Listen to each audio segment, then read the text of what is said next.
Yo guys, hello, kamusta kayo? Sir Lupet here at welcome sa ating review video. So nandito tayo sa labas ngayon, pero I believe sapat na tong video na to para kahit paano magkaroon kayo ng idea kung ano yung dapat reviewin.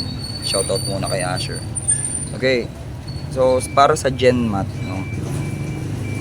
So reviewin nyo kung paano mag-solve ng percentage markup discount, then yung tax sa Pilipinas, kung ganito yung amount, so saang category siya magfo-fall, and yun, tandaan nyo yung table mismo, yung category, no?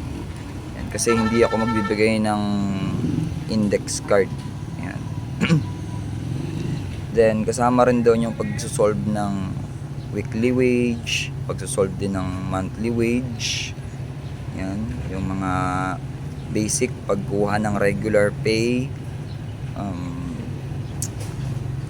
overtime pay, yung commission, given yung commission rate, yung mga yan. And then inflation, syempre kasama din yan. So pag-solve, and then syempre alam nyo rin dapat yung mga terminologies, like pag sinabing piecework, ano ibig sabihin nun?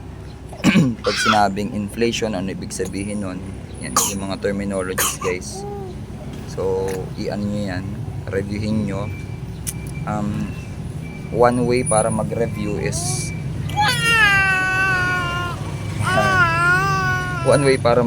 balikan nyo yung lahat ng mga videos na nandoon sa playlist na General Mathematics. Yan, panoorin nyo lahat yan, guys, as a sort of review. So sa Monday na yan, guys, ha. Yan. Then almost yun naman yung mga sinosolve natin.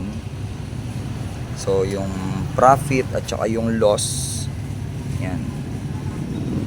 So yung type ng exam, meron tayong identification, merong multiple choice, merong true or false, and syempre merong solving. So try nyo na, no? So kung meron pang enough time kapag mamayang gabi or bukas, yan, tatry akong magkaroon ng mga word problems na sinolve mismo. Yan. Pero about word problems, nandun na rin naman na yun mismo sa mga videos natin dito sa YouTube. So panoorin nyo lang yun, guys. So para sa GenMat, yan yung mga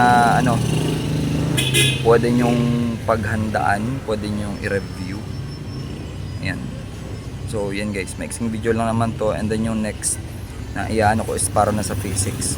Yung para sa physics, guys, magkasama na doon sa video na yon yung General Physics 1 ng grade 12 tsaka Physics 1 ng grade 11. So kung meron kang subject or may subject ka na ako yung nagtuturo noon, so pwede mong reviewin ahead of time. So hanggang dito muna, and mag-iingat kayo. See you when I see you.